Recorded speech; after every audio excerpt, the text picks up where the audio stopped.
ਕਰਨ ਦੇ ਲਈ ਜੁੜ ਚੁੱਕੇ ਨੇ ਪੰਜਾਬ ਤੋਂ ਸੀਨੀਅਰ ਪੱਤਰਕਾਰ ਦੀਪਕ ਸ਼ਰਮਾ ਚਨਾਰਥਲ ਜੀ। ਸ਼ਰਮਾ, ਸਤਿ ਸ਼੍ਰੀ ਅਕਾਲ, ਸਵਾਗਤ ਹੈ ਜੀ ਪੰਜਾਬੀ ਰੇਡੀਓ USA ਤੇ। ਸਤਿ ਸ਼੍ਰੀ ਅਕਾਲ ਪ੍ਰਵੀਨ ਜੀ, ਸਾਰੇ ਦਰਸ਼ਕਾਂ ਨੂੰ, ਸਰੋਤਿਆਂ ਨੂੰ ਪਿਆਰ ਭਰੀ ਸਤਿ ਸ਼੍ਰੀ ਅਕਾਲ। ਸਤਿ ਸ਼੍ਰੀ ਅਕਾਲ ਜੀ। ਪ੍ਰੋਗਰਾਮ ਦੇ ਵਿੱਚ ਅੱਗੇ ਵਧਣ ਤੋਂ ਪਹਿਲਾਂ ਧੰਨਵਾਦ ਕਰਦੇ ਚਲੀਏ ਸਪਾਂਸਰਸ ਦਾ, ਜਿਹੜੇ ਜ਼ਰੀਆ ਬਣਦੇ ਨੇ ਇਹਨਾਂ ਪ੍ਰੋਗਰਾਮਾਂ ਨੂੰ ਤੁਹਾਡੇ ਤੱਕ ਪਹੁੰਚਾਉਣ ਦੇ ਲਈ।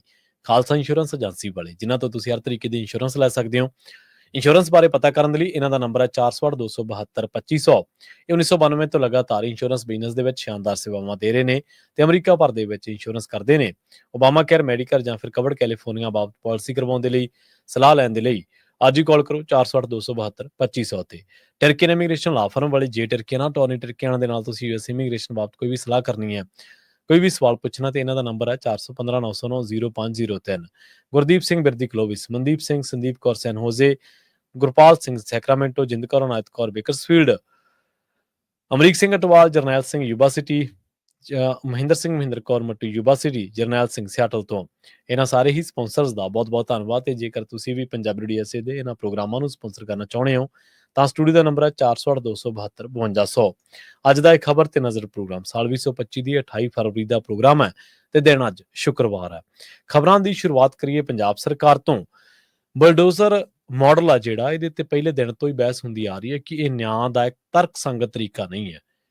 ਕੋਈ ਲੋਕਲ ਪ੍ਰਸ਼ਾਸਨ ਅਦਾਲਤ ਤੋਂ ਪਹਿਲਾਂ ਕਿਵੇਂ ਮਿੱਥ ਸਕਦਾ ਕਿ ਕਿਹੜਾ ਬੰਦਾ ਦੋਸ਼ੀ ਹੈ, ਜਾਂ ਕਿ ਇਹ ਕੌਣ ਤੈਅ ਕਰ ਸਕਦਾ ਹੈ ਕਿ ਕਿਹਦੇ ਘਰੇ ਬਲਡੋਜ਼ਰ ਚੱਲਣਾ, ਕਿਹਦੇ ਘਰੇ ਨਹੀਂ ਚੱਲਣਾ। ਪਰ ਪੰਜਾਬ ਸਰਕਾਰ ਕਹਿੰਦੇ ਹੁਣ ਇਸ ਰਾਹ ਦੇ ਉੱਤੇ ਆ, ਉਹਨੇ ਬਲਡੋਜ਼ਰ ਕਲਚਰ ਦੇ ਨਾਲ ਨਾਲ ਐਨਕਾਊਂਟਰ ਮਾਡਲ ਵੀ ਅਪਣਾ ਲਿਆ ਜੀ। ਪ੍ਰਵੀਨ ਜੀ, ਪੰਜਾਬ ਨਸ਼ੇ ਤੋਂ, ਨਸ਼ੇ ਸਮਗਲਰਾਂ ਤੋਂ ਪੀੜਤ ਹੈ ਜੀ। ਪੰਜਾਬ ਦੇ ਵਿੱਚ ਹਰ ਰੋਜ਼ ਚਿੱਟੇ ਕਾਰਨ 1 ਤੋਂ 2 ਮੌਤਾਂ ਹੋ ਰਹੀਆਂ। ਓਵਰਡੋਜ਼, ਕਿੰਨੀ ਘਟਨਾਵਾਂ, ਤੇ ਪੈਸੇ ਪੱਖੋਂ ਵੀ ਇਹ ਧੰਦਾ ਬਹੁਤ ਫਲ ਫੁੱਲ ਰਿਹਾ ਤੇ ਇਹ ਰਾਜਨੀਤਿਕ ਸ਼ਹਿਰ ਨਾਲ, ਪ੍ਰਸ਼ਾਸਨਿਕ ਸ਼ਹਿਰ ਨਾਲ ਹੀ ਵੱਧ ਫੁੱਲ ਰਿਹਾ ਜੀ। ਪੰਜਾਬ ਕਦੇ ਗੁਜਰਾਤ ਮਾਡਲ ਦੀਆਂ ਗੱਲਾਂ ਕਰਨ ਲੱਗ ਪਿਆ, ਪੰਜਾਬ ਕਦੇ ਦਿੱਲੀ ਮਾਡਲ ਦੀਆਂ ਗੱਲਾਂ ਕਰਨ ਲੱਗ ਪਿਆ। ਫਿਰ ਕਹਿੰਦੇ ਸੀ ਹੁਣ ਅਸੀਂ ਪੰਜਾਬ ਮਾਡਲ ਆਪਣਾ ਬਣਾ ਲੈਣਾ, ਪਰ ਹੁਣ ਇਹ ਯੂਪੀ ਮਾਡਲ ਕਿੱਥੋਂ ਲਿਆ? ਸਹੀ ਹੈ ਜੀ। ਇਹ ਜਿਹੜਾ ਬਲਡੋਜ਼ਰ ਕਲਚਰ ਹੈ ਇਹ ਯੂਪੀ ਮਾਡਲ ਹੈ ਤੇ ਇਨਕਾਊਂਟਰ ਪੰਜਾਬ ਨੇ ਪਹਿਲਾਂ ਉਹ ਪੀੜ੍ਹੀ ਝੱਲੀ ਹੈ ਤੇ ਕੀ ਪੰਜਾਬ ਨੂੰ ਮੁੜ ਕੇ ਉਸੇ ਰਾਹ ਤੇ ਧੱਕਿਆ ਜਾ ਰਿਹਾ? ਇਹ ਬਹੁਤ ਗੰਭੀਰ ਪਹਿਲੂ ਨੇ। ਪੰਜਾਬ ਦੇ ਪਿੰਡਾਂ ਦੇ ਵਿੱਚ, ਕਸਬਿਆਂ, ਸ਼ਹਿਰਾਂ, ਮੁਹੱਲਿਆਂ ਦੇ ਵਿੱਚ ਜਿਹੜਾ ਕੋਈ ਨਸ਼ੇ ਦੇ ਵੇਚਣ ਦਾ ਧੰਦਾ ਕਰਦਾ ਹੈ, ਚਿੱਟਾ ਕਰਦਾ, ਕੁਛ ਕਰਦਾ, ਲੋਕ ਉਹਨਾਂ ਤੋਂ ਪੀੜਤ ਨੇ। ਮਹੱਲੇਦਾਰ ਦੇ ਲੋਕ, ਆਲੇ ਦੁਆਲੇ ਦੇ ਲੋਕ, ਕਿਉਂਕਿ ਉੱਥੇ ਉਹੀ ਜਿਹੇ ਲੋਕ ਆਉਣਗੇ, ਉਹੀ ਜਿਹੇ ਅਨਸਰ ਆਉਣਗੇ, ਉਹੀ ਜਿਹੇ ਉੱਥੇ ਲੜਾਈ ਝਗੜਾ ਸਾਰਾ ਕੁਛ, ਉਹ ਲੋਕ ਔਖੇ ਹੋ ਜਾਂਦੇ ਨੇ। ਉਸ ਪਹਿਲੂ ਤੋਂ ਹੋ ਸਕਦਾ ਫੌਰੀ ਤੌਰ ਤੇ ਉਹ ਰਾਹਤ ਮਹਿਸੂਸ ਕਰਦੇ ਹੋਣ ਜਦੋਂ ਬਲਡੋਜ਼ਰ ਆਉਂਦਾ ਹੋਵੇ। ਜੀ ਜੀ। ਹੋ ਸਕਦਾ ਉਹ ਤੋਂ ਉਹਨਾਂ ਨੂੰ ਸਕੂਨ ਮਿਲਦਾ ਹੋਵੇ ਕਿ ਲੈ ਬਾਈ ਕਰਤਾ ਕਮਾਲ। ਪਰ ਇਹ ਕੁਝ ਪਲ ਦਾ ਕਮਾਲ ਹੋ ਸਕਦਾ। ਇਹ ਬਲਡੋਜ਼ਰ ਕਲਚਰ ਦੀ ਜੇ ਸਰਕਾਰਾਂ ਨੂੰ ਆਦਤ ਪੈ ਜਾਵੇ ਤਾਂ ਉਹ ਮਾੜੀ ਮਾੜੀ ਗੱਲ ਤੇ ਤੁਹਾਡੇ ਘਰਾਂ ਤੱਕ ਵੀ ਆਉਣਗੇ। ਫਿਰ ਸਹੀ ਗੱਲ। ਸਵਾਲ ਇਹ ਹੈ ਕਿ ਜਿਹੜਾ ਨਸ਼ੇ ਦਾ ਸੌਦਾਗਰ ਹੈ, ਨਸ਼ੇ ਦਾ ਸਪਲਾਇਰ ਹੈ, ਨਸ਼ੇ ਵੇਚਣ ਦਾ ਧੰਦਾ ਕਰਦਾ ਹੈ, ਕਾਰਵਾਈ ਉਹਦੇ ਤੇ ਹੋਣੀ ਚਾਹੀਦੀ ਹੈ ਔਰ ਉਸ ਨੂੰ ਉਸ ਗੁਨਾਹ ਦੀ ਸਜ਼ਾ ਮਿਲਣੀ ਚਾਹੀਦੀ ਹੈ। ਪੁਲਿਸ ਫੜੇ, ਉਹਦੇ ਤੇ ਅਦਾਲਤੀ ਕੇਸ ਚੱਲੇ, ਉਸ ਨੂੰ ਸਜ਼ਾ ਹੋਵੇ। ਜੇਕਰ ਉਹਦੀ ਜਾਇਦਾਦ, ਧਨ ਦੌਲਤ, ਕੋਈ ਜ਼ਮੀਨਾਂ ਉਹਨੇ ਇਸ ਪੈਸੇ ਨਾਲ ਬਣਾਈਆਂ ਨੇ ਤਾਂ ਜ਼ਬਤ ਹੋਣੀਆਂ ਚਾਹੀਦੀਆਂ। ਸਹੀ। ਤੋ ਇੱਕ ਪ੍ਰਕਿਰਿਆ, ਪਰ ਤੁਸੀਂ ਪਹਿਲੇ ਦਿਨ FIR ਦਰਜ ਕਰਕੇ ਜਾਂ ਬਿਨਾਂ FIR ਦਰਜ ਕਰਕੇ ਕਿਵੇਂ ਤੈਅ ਕਰ ਲਓਗੇ ਕਿ ਲਓ ਜੀ ਕਾਰਵਾਈ ਕਰਤੀ, ਅਸੀਂ ਬਲਡੋਜ਼ਰ ਨਾਲ ਘਟਾਤਾ ਉਹਦਾ? ਸਹੀ ਹੈ ਜੀ। ਤੋ ਬਜ਼ੁਰਗਾਂ ਦਾ, ਬੱਚਿਆਂ ਦਾ, ਮਾਪਿਆਂ ਦਾ, ਉਹਨਾਂ ਦਾ ਇਹਦੇ ਵਿੱਚ ਕਿੱਥੋਂ ਨਾਲ ਉਹ ਸਾਰਾ ਕੁਛ ਆ ਗਿਆ ਜੀ। ਇਹ ਮਾਣਯੋਗ ਮੈਂ ਨਹੀਂ ਕਹਿ ਰਿਹਾ, ਮਾਣਯੋਗ ਸੁਪਰੀਮ ਕੋਰਟ ਦੇ ਹਵਾਲੇ ਨਾਲ ਮੈਂ ਗੱਲ ਕਰ ਰਿਹਾ। ਸਹੀ ਹੈ ਜੀ, ਸਹੀ, ਬਿਲਕੁਲ। ਯੂਪੀ ਵਾਲੇ ਮਸਲੇ ਤੇ ਸੁਪਰੀਮ ਕੋਰਟ ਨੇ ਸਖਤ ਕਿਹਾ ਸੀਗਾ ਕਿ ਬਲਡੋਜ਼ਰ ਕਿਉਂ ਜਾਂਦਾ ਤੇ ਪਰ ਹੁਣ ਪੰਜਾਬ 'ਚ ਹਾਲ ਹੀ ਦੇ ਦੌਰਾਨ 'ਚ ਪਟਿਆਲੇ ਤੋਂ ਲੈ ਕੇ ਰੋਪੜ ਤੱਕ 2 ਘਟਨਾਵਾਂ ਸਾਹਮਣੇ ਆਈਆਂ ਅਜਿਹੀਆਂ ਜਿੱਥੇ ਬਲਡੋਜ਼ਰ ਕਲਚਰ। ਤੇ ਕੱਲ ਪੰਜਾਬ ਦੇ ਮੁੱਖ ਮੰਤਰੀ ਸਾਹਿਬ DCਆਂ ਨਾਲ, SSPਆਂ ਨਾਲ ਬੈਠਕ ਕਰ ਰਹੇ ਸੀ ਤੇ ਉੱਥੇ ਉਹਨੇ ਕਿਹਾ ਕਿ ਅਸੀਂ ਜਾਇਦਾਦਾਂ ਜ਼ਬਤ ਵੀ ਕਰਾਂਗੇ, ਲੋੜ ਪਈ ਤਾਂ ਢਾਵਾਂਗੇ। ਮਤਲਬ ਇਸ ਲਈ ਤੁਸੀਂ ਹੁਣ ਕੀ ਯੂਪੀ ਮਾਡਲ ਅਪਣਾ ਲਿਆ? ਇਹ ਖਤਰਨਾਕ ਮਾਡਲ ਵੱਲ ਵੱਧ ਰਹੇ ਹੋ ਤੁਸੀਂ। ਦੂਸਰੇ ਪਾਸੇ ਆਪਾਂ ਪਹਿਲਾਂ ਵੀ ਗਾਹੇ ਬਗਾਹੇ ਘਟਨਾਵਾਂ ਛੂਹੀਆਂ ਨੇ ਕਿ ਪੰਜਾਬ 'ਚ ਅਚਾਨਕ ਇਨਕਾਊਂਟਰ ਦੀਆਂ ਘਟਨਾਵਾਂ ਵੱਧ ਰਹੀਆਂ ਜੀ। ਕੱਲ ਜਾਂ ਪਰਸੋਂ ਫਿਰ ਇੱਕ ਘਟਨਾ ਨੂੰ ਅੰਜਾਮ ਦਿੱਤਾ ਗਿਆ ਜੀ ਕਿ ਹਥਿਆਰ ਬਰਾਮਦ ਕਰਨ ਗਏ ਸੀ ਜੀ, ਉਹਨੇ ਵਾਰ ਕਰਤਾ। ਕਈ ਵਾਰ ਸਾਹਮਣੇ ਆਉਂਦੀਆਂ ਘਟਨਾ ਜੀ, ਇਸ ਤਾਂ ਫੜਨ ਗਏ ਸੀ ਜੀ, ਉਹਨੇ ਗੋਲੀ ਚਲਾਤੀ ਜੀ, ਆਹ ਕਰਤਾ। ਜਦੋਂ ਕਿ ਮਾਪਿਆਂ ਦਾ, ਉਹਨਾਂ ਦੀ ਧਿਰਾਂ ਦਾ, ਨੀਡਲਿਆਂ ਦਾ ਕਹਿਣਾ ਹੁੰਦਾ ਕਿ ਬੰਦੇ ਫੜੇ ਹੋਏ ਹੁੰਦੇ ਨੇ ਜੀ, ਬਾਅਦ 'ਚੋਂ ਇਹ ਇਨਕਾਊਂਟਰ ਕਰਦੇ ਨੇ। ਸਵਾਲ ਇਹ ਹੈ ਕਿ ਪੰਜਾਬ ਨੇ ਪੁਰਾਣੇ ਦਰਦ ਬਹੁਤ ਚੱਲੇ ਨੇ ਇਨਕਾਊਂਟਰਾਂ ਵਾਲੇ, ਕੋਈ ਸ਼ੱਕ ਨਹੀਂ। ਜਿਹੜੇ ਝੂਠੇ ਪੁਲਿਸ ਮੁਕਾਬਲੇ ਉਹ ਪੰਜਾਬ ਨੇ ਬਹੁਤ ਦੇਖੇ ਨੇ। ਮੈਂ ਤਾਂ ਇਸ ਪਹਿਲੂ ਤੋਂ ਵੀ ਗੱਲ ਕਰਦਾ ਆਇਆ ਕਿ ਜਿਹੜੇ ਲਹਿਰ ਦੇ ਨਾਂ ਤੇ ਇਸ ਮੁਹਿੰਮ 'ਚ ਚੜ੍ਹੇ ਹੈ ਨਾ, ਜੇ ਉਹਨਾਂ ਨੇ ਪੁਲਿਸ ਵਾਲੇ ਮਾਰੇ ਤਾਂ ਵੀ ਪੰਜਾਬ ਦੇ ਮਰੇ, ਜੇ ਬੱਸਾਂ 'ਚੋਂ ਲਾ ਕੇ ਇੱਕ ਖਾਸ ਧਰਮ ਨੂੰ ਟਾਰਗੇਟ ਕਰਕੇ ਮਾਰੇ ਤਾਂ ਵੀ ਪੰਜਾਬ ਦੇ ਮਰੇ ਹੈ, ਜੇ ਦੂਜੀਆਂ ਧਿਰਾਂ ਇਹ ਕਹਿੰਦੀਆਂ ਕਿ ਨਹੀਂ ਜੋ ਤਾਂ ਏਜੰਸੀਆਂ ਵਾਲਿਆਂ ਦੀ ਕਾਰਵਾਈ ਸੀ ਤਾਂ ਵੀ ਮਰਿਆ ਪੰਜਾਬ ਹੈ, ਜੇ ਖਾੜਕੂਆਂ ਦੇ ਝੂਠੇ ਪੁਲਿਸ ਮੁਕਾਬਲੇ ਬਣਾਏ ਜਾਂ ਮਾਸੂਮ ਬੱਚਿਆਂ ਦੇ ਝੂਠੇ ਪੁਲਿਸ ਮੁਕਾਬਲੇ ਬਣਾਏ ਜਿਹੜੇ ਇਸ ਖਿੱਤੇ 'ਚ ਹੈ ਵੀ ਨਹੀਂ ਸੀ ਹੈ ਨਾ, ਪੱਗਾਂ ਦੇ ਰੰਗ ਦੇਖ ਕੇ ਹੈ ਨਾ, ਖੇਸੀ ਦੀ ਬੁੱਕਲ ਦੇਖ ਕੇ ਜੇ ਉਹਨਾਂ ਦੇ ਝੂਠੇ ਪੁਲਿਸ ਮੁਕਾਬਲੇ ਤਾਂ ਵੀ ਪੰਜਾਬ ਮਰਿਆ ਕੌਣ? ਸਹੀ ਸੀ। ਤੇ ਅੱਜ ਫੇਰ ਅਸੀਂ ਜਿਹੜੇ ਵਰਤਾਰੇ ਵੱਲ ਵੱਧ ਰਹੇ ਹਾਂ, ਅੱਜ ਤਾਂ ਟੈਕਨੋਲੋਜੀ ਦਾ ਯੁੱਗ ਹੈ, ਅੱਜ ਤੁਹਾਡੇ ਕੋਲ ਹਾਈ ਪਾਵਰ ਸਿਸਟਮ ਹੈ, ਸਾਰਾ ਕੁਛ ਹੈ, ਤਾਮ ਝਾਮ ਹੈ, ਇੰਟਰਨੈਟ ਹੈ, ਪਤਾ ਹੈ, ਫੋਨ ਕਾਲ ਹੈ, ਰਿਕਾਰਡਿੰਗ ਹੈ, ਸਾਰਾ ਕੁਛ ਹੈ, ਲੋਕੇਸ਼ਨ ਹੈ, ਉਹਦੇ ਬਾਵਜੂਦ ਵੀ ਤੁਹਾਡੇ ਇੰਨੀ ਪੁਲਿਸ ਤੰਤਰ ਤੋਂ ਇੱਕ ਜਾਂ ਦੋ ਜਣੇ ਨਹੀਂ ਫੜ ਹੁੰਦੇ, ਨਹੀਂ ਹੁੰਦੇ। ਸਹੀ, ਜੇ ਫੜ ਨਹੀਂ ਗਏ ਹੋ ਫਿਰ ਇਨਕਾਊਂਟਰ ਕਿਉਂ? ਤੇ ਇਹ ਇਨਕਾਊਂਟਰ ਕਲਚਰ ਪੰਜਾਬ 'ਚ ਪੁਲਿਸ ਰਾਜ ਵੱਲ ਨੂੰ ਵਧਣ ਦਾ ਸੰਕੇਤ ਹੈ। ਸਹੀ ਜੀ। ਔਰ ਪੁਲਿਸ ਰਾਜ ਦਾ ਹਾਲ ਆਪਾਂ ਪੰਜਾਬ ਭੁਗਤ ਚੁੱਕਿਆ। ਸੋ ਇਸ ਲਈ ਇਸ ਪਹਿਲੂ ਤੋਂ ਬਹੁਤ ਸੁਚੇਤ ਰਹਿਣ ਦੀ ਲੋੜ ਹੈ ਤੇ ਇਹਦੇ ਤੇ ਸੁਰਦ ਧਿਰਾਂ ਨੂੰ, ਸੁਰਦ ਸੰਸਥਾਵਾਂ ਨੂੰ, ਇੱਥੋਂ ਤੱਕ ਕਿ ਸਾਰੀਆਂ ਰਾਜਨੀਤਿਕ ਧਿਰਾਂ ਨੂੰ ਪਹਿਰਾ ਦੇਣ ਦੀ ਲੋੜ ਹੈ। ਤੇ ਜਿਹਦਾ ਮਤਲਬ ਸਰਕਾਰ ਦੀ ਨਾਕਾਮੀ ਹੈ ਫਿਰ ਤਾਂ ਤੁਸੀਂ ਇਹ ਰਾਹ ਚੁਣਦੇ ਹੋ, ਜਾਂ ਤੁਹਾਨੂੰ ਲੱਗਦਾ ਕਿ ਤੁਸੀਂ ਅਦਾਲਤ 'ਚ ਤੁਹਾਡੇ ਕੇਸ ਖੜਨੇ ਨਹੀਂ ਤਾਂ ਤੁਸੀਂ ਇਹ ਰਾਹ ਚੁਣਦੇ ਹੋ। ਸਹੀ ਸੀ। ਸੋ ਇਹ ਇਸ ਪਾਸੇ ਜਿੱਧਰ ਨੂੰ ਪੰਜਾਬ ਨੂੰ ਧੱਕਿਆ ਜਾ ਰਿਹਾ, ਇਹ ਪੰਜਾਬ ਦੇ ਲੋਕਾਂ ਨੂੰ ਸੋਚਣਾ ਪੈਣਾ ਕਿ ਕੀ ਬਣਨਾ ਫਿਰ ਕੱਲ ਨੂੰ ਆ ਕੇ। ਆਪਾਂ ਪੰਜਾਬ ਦੇ ਉੱਤੇ ਰਾਜਨੀਤਿਕ ਪਾਰਟੀਆਂ ਜਿਹੜੇ ਕਰਨ ਨੂੰ ਫਿਰਦੇ ਨੇ, ਕਿਹਨਾਂ ਤੇ ਰਾਜ ਕਰਨਾ ਤੁਸੀਂ ਫਿਰ? ਸੋ ਇਸ ਲਈ ਇਹ ਬਲਡੋਜ਼ਰ ਮਾਡਲ ਤੇ ਇਨਕਾਊਂਟਰ ਮਾਡਲ ਪੰਜਾਬ ਦਾ ਮਾਡਲ ਨਹੀਂ ਹੋ ਸਕਦਾ। ਇਸ ਦੇ ਉੱਤੇ ਮੁੜ ਕੇ ਮੰਥਨ ਦੀ ਲੋੜ ਹੈ ਔਰ ਸਾਰੀਆਂ ਧਿਰਾਂ ਨੂੰ ਇਹਦੇ ਤੇ ਸੁਰਦ ਚਿੰਤਾ ਕਰਨ ਦੀ ਲੋੜ ਹੈ। ਜੀ ਬਿਲਕੁਲ ਬਿਲਕੁਲ ਸਹੀ ਕਿਹਾ ਤੁਸੀਂ। ਇਹਦੇ ਜਿਹੜੇ ਸਿੱਟੇ ਨੇ, ਇਸ ਨੂੰ ਜੇ ਆਪਾਂ ਦੂਰਗਾਮੀ ਰੂਪ ਦੇ ਵਿੱਚ ਦੇਖੀਏ ਤਾਂ ਸਿੱਟੇ ਜਿਹੜੇ ਨੇ ਮਾਰੂ ਨਿਕਲਣਗੇ। ਅੱਜ ਤਾਂ ਬੇਸ਼ੱਕ ਕਿਹਾ ਜਾ ਰਿਹਾ ਕਿ ਫਲਾਣੇ ਡਰੱਗ ਡੀਲਰ ਦੇ ਘਰੇ ਆ, ਪਰ ਕੱਲ ਨੂੰ ਕਿਸੇ ਦੇ ਘਰੇ ਵੀ ਆ ਸਕਦਾ, ਕਿਸੇ ਨੂੰ ਵੀ ਡਰੱਗ ਡੀਲਰ ਕਿਹਾ ਜਾ ਸਕਦਾ। ਉੱਥੇ ਕੀ ਪਤਾ ਲੱਗੂਗਾ ਫਿਰ। ਅਗਲੀ ਖਬਰ ਕਰੀਏ ਪੰਥਕ ਹਲਕਿਆਂ ਦੇ ਵਿੱਚੋਂ। ਜਥੇਦਾਰ ਸਾਹਿਬ ਦੇ ਕਹਿੰਦੇ ਮਨਾਇਆ ਵੀ ਨਹੀਂ ਮਨੇ ਧਾਮੀ। ਬਿਲਕੁਲ ਜੀ, ਐਡਵੋਕੇਟ ਰਜਿੰਦਰ ਸਿੰਘ ਧਾਮੀ ਹੋਰਾਂ ਨੂੰ ਮਨਾਉਣ ਦੀ ਪ੍ਰਕਿਰਿਆ ਪਿਛਲੇ ਲੰਬੇ ਦਿਨਾਂ ਤੋਂ ਜਾਰੀ ਹੈ ਜੀ, ਤੇ ਉਸ ਸਾਰੀ ਪ੍ਰਕਿਰਿਆ ਦੇ ਤਹਿਤ ਹੀ ਵੱਖੋ-ਵੱਖ ਪਾਰਟੀਆਂ ਦੇ ਇਹਨਾਂ ਦੇ ਨੁਮਾਇੰਦੇ, ਐਸਜੀਪੀਸੀ ਦੇ ਨੁਮਾਇੰਦੇ, ਕੁਝ ਮੁਲਾਜ਼ਮ, ਉਹ ਸਲਾਹਕਾਰ, ਉਹ ਸਾਰੇ ਜਾਏ। ਪਰ ਧਾਮੀ ਸਾਹਿਬ ਨੇ ਆਪਣਾ ਫੈਸਲਾ ਟਾਲਣ ਦਾ ਫੈਸਲਾ ਨਹੀਂ ਲਿਆ ਜਾਂ ਆਪਣਾ ਅਸਤੀਫਾ ਵਾਪਸ ਲੈਣ ਦਾ ਮਨ ਨਹੀਂ ਬਣਾਇਆ ਤੇ ਆਖਰ ਜਥੇਦਾਰ ਗਿਆਨੀ ਰਘਵੀਰ ਸਿੰਘ ਵੀ ਉਹਨਾਂ ਦੇ ਘਰੇ ਪਹੁੰਚੇ। ਕਿਆਸ ਰਾਈਆਂ ਤਾਂ ਪਿਛਲੇ ਕੁਝ ਦਿਨਾਂ ਤੋਂ ਲੱਗ ਰਹੀਆਂ ਸੀ, ਉਮੀਦ ਕੀਤੀ ਜਾ ਰਹੀ ਸੀ ਕਿ ਜਥੇਦਾਰ ਗਿਆਨੀ ਰਘਵੀਰ ਸਿੰਘ ਉਹਨਾਂ ਦੇ ਘਰੇ ਜਾਣਗੇ। ਆਖਰ ਉਹ ਦਿਨ ਕੱਲ ਆਇਆ। ਕੱਲ ਗਿਆਨੀ ਰਘਵੀਰ ਸਿੰਘ ਹੋਰੀ, ਸ਼੍ਰੀ ਅਕਾਲ ਤਖਤ ਸਾਹਿਬ ਦੇ ਜਥੇਦਾਰ, ਉਹਨਾਂ ਦੇ ਨਾਲ ਤਖਤ ਸ਼੍ਰੀ ਕੇਸਗੜ੍ਹ ਸਾਹਿਬ ਦੇ ਜਥੇਦਾਰ, ਕੁਝ ਹੋਰ ਸਿੱਖ ਹਸਤੀਆਂ ਘਰੇ ਗਈਆਂ। ਤੇ ਪਹਿਲੂ ਤਾਂ ਇਹੀ ਸੀਗਾ ਕਿ ਧਾਮੀ ਸਾਹਿਬ ਨੂੰ ਵਧਾਈਆਂ ਦੇਣ ਗਏ, ਉਹਨਾਂ ਦੇ ਘਰੇ ਪੋਤਰੇ ਨੇ ਜਨਮ ਲਿਆ, ਇਸ ਲਈ ਉਹਦੀਆਂ ਵਧਾਈਆਂ ਦੇਣ ਲਈ ਆਇਆ। ਪਰ ਸਾਰਿਆਂ ਨੂੰ ਪਤਾ ਸੀ ਕਿ ਮੁੱਖ ਮੁੱਦਾ ਤਾਂ ਇਹ ਹੈ ਕਿ ਧਾਮੀ ਸਾਹਿਬ ਨੂੰ ਮਨਾਇਆ ਜਾਵੇ। ਔਰ ਜਥੇਦਾਰ ਸਾਹਿਬ ਨੇ ਕਹਿੰਦੇ ਉਹਨਾਂ ਨੂੰ ਕਿਹਾ ਕਿ ਮੀਡੀਆ ਨਾਲ ਵੀ ਉੱਥੇ ਗੱਲਬਾਤ ਕੀਤੀ ਕਿ ਉਹ ਸੱਚੇ ਸਿੱਖ ਨੇ, ਯੋਧੇ ਸਿੱਖ ਨੇ, ਸਪਸ਼ਟਵਾਦੀ ਫੈਸਲੇ ਲੈਂਦੇ ਨੇ। ਇਸ ਲਈ ਅਸੀਂ ਚਾਹੁੰਦੇ ਹਾਂ ਕਿ ਸ਼੍ਰੋਮਣੀ ਕਮੇਟੀ ਦੀ ਬਾਗਡੋਰ ਜਿਹੇ ਹੱਥਾਂ 'ਚ ਰਹੇ, ਇਸ ਲਈ ਅਸੀਂ ਧਾਮੀ ਸਾਹਿਬ ਨੂੰ ਮਨਾਉਣਾ ਹੈ। ਠੀਕ ਹੈ। ਤੇ ਉਸ ਤੋਂ ਬਾਅਦ ਉਹਨਾਂ ਨੇ ਇਹ ਵੀ ਕਿਹਾ ਕਿ ਧਾਮੀ ਸਾਹਿਬ ਹੋਰਾਂ ਨੂੰ ਅਸੀਂ ਇਹ ਵੀ ਬੇਨਤੀ ਕੀਤੀ ਆ ਕਿ ਤੁਸੀਂ ਆਓ ਤੇ 7 ਮੈਂਬਰੀ ਕਮੇਟੀ ਵੀ ਸੰਭਾਲੋ। ਠੀਕ ਹੈ। ਸੋ ਪਰ ਜੋ ਜਾਣਕਾਰੀ ਮੇਰੇ ਕੋਲ ਹੈ ਪ੍ਰਵੀਨ ਜੀ, ਉਹਦੇ ਹਿਸਾਬ ਨਾਲ ਧਾਮੀ ਸਾਹਿਬ ਨੇ ਸਿੰਘ ਸਾਹਿਬ ਦਾ ਸਵਾਗਤ ਕੀਤਾ, ਉਹਨਾਂ ਦਾ ਧੰਨਵਾਦ ਕੀਤਾ ਕਿ ਤੁਸੀਂ ਮੇਰੇ ਘਰ ਚੱਲ ਕੇ ਆਏ ਤੇ ਮੈਨੂੰ ਬੇਨਤੀ ਕੀਤੀ, ਪਰ ਕਹਿੰਦੇ ਹੁਣ ਮੈਂ ਵਾਪਸ ਮੁੜਨ ਵਾਲੀ ਕੋਸ਼ਿਸ਼ ਨਹੀਂ। ਠੀਕ ਹੈ। ਸੋ ਧਾਮੀ ਹੋਰਾਂ ਨੇ ਮੈਨੂੰ ਲੱਗਦਾ ਮਨ ਬਣਾ ਲਿਆ, ਕਿਉਂਕਿ ਜਿਸ ਬਿਰਤੀ ਦੇ ਨੇ ਉਹ, ਜਿਸ ਆਪਾਂ ਪਹਿਲਾਂ ਵੀ ਕਿੰਨੀ ਵਾਰ ਗੱਲ ਕੀਤੀ ਹੈ ਕਿ ਉਹ ਬੜੇ ਸਧਾਰਨ ਤਰੀਕੇ ਨਾਲ ਵਿਚਰਦੇ ਨੇ ਔਰ ਧਾਰਮਿਕ ਰੋਹ ਰੀਤਾਂ ਦੇ ਵਿੱਚ ਰਹਿ ਕੇ ਆਪਣਾ ਜੀਵਨ ਬਸਰ ਕਰਨਾ ਚਾਹੁੰਦੇ ਨੇ। ਸੋ ਇਸ ਲਈ ਉਹ ਇਸ ਤਰ੍ਹਾਂ ਦੇ ਲਾਅ ਲਸ਼ਕਰ ਵਾਲੇ ਕਲਚਰ ਤੋਂ ਵੀ ਦੂਰ ਰਹਿਣ ਦੇ ਆਦੀ ਨੇ, ਉਹ ਇਸ ਚਮਕ ਦਮਕ ਤੋਂ ਵੀ ਦੂਰ ਰਹਿਣ ਦੇ ਆਦੀ ਰਹੇ ਨੇ। ਇੱਥੋਂ ਤੱਕ ਕਿ ਉਹ ਸਹੂਲਤਾਂ, ਚਾਹੇ ਉਹ ਸਰਕਾਰੀ ਨੇ ਤੇ ਚਾਹੇ ਸ਼੍ਰੋਮਣੀ ਕਮੇਟੀ ਵਾਲੀਆਂ ਨੇ, ਉਹ ਕਿਸੇ ਤਰ੍ਹਾਂ ਦੀਆਂ ਮੰਨਣ ਨੂੰ ਤਿਆਰ ਨਹੀਂ ਹੁੰਦੇ। ਸੋ ਇਹ ਸਾਰੀਆਂ ਚੀਜ਼ਾਂ ਤੋਂ ਦੂਰ ਰਹਿੰਦਿਆਂ ਹੋਇਆਂ ਉਹ ਰਾਜਨੀਤਿਕ ਦਬਾਅ ਹੇਠ ਕਾਫੀ ਲੰਬੇ ਸਮੇਂ ਤੋਂ ਸੀ।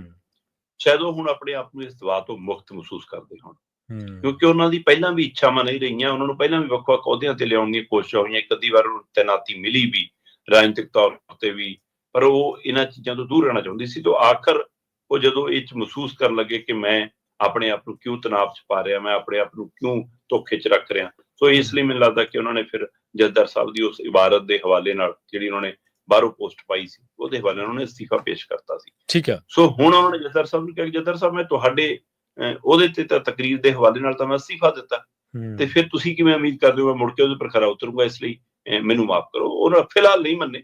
ਅੱਜ ਸਵੇਰ ਨੂੰ ਕੀ ਹੋ ਜਾਵੇ, ਕਿਉਂਕਿ ਇਹ ਮਸਲਾ ਹੁਣ ਕੱਲਾ ਪ੍ਰਵੀਨ ਜੀ ਪੰਥਕ ਨਹੀਂ ਰਹਿ ਗਿਆ, ਇਹ ਰਾਜਨੀਤਿਕ ਮਸਲਾ ਹੈ। ਜੀ ਜੀ।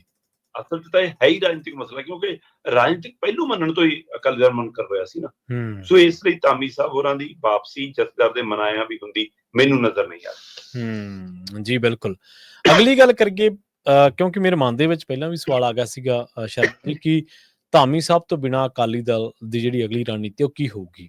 ਪਰ ਕਹਿੰਦੇ ਕਿ ਧਾਮੀ ਤੋਂ ਬਿਨਾਂ ਅਕਾਲੀ ਦਲ ਅੱਗੇ ਵੀ ਵੱਧ ਗਿਆ, ਜ਼ਿਮਨੀ ਚੋਣ ਵੀ ਲੜੇਗਾ ਤੇ ਨਵਾਂ ਪ੍ਰਧਾਨ ਵੀ ਚੁਣੇਗਾ ਜੀ।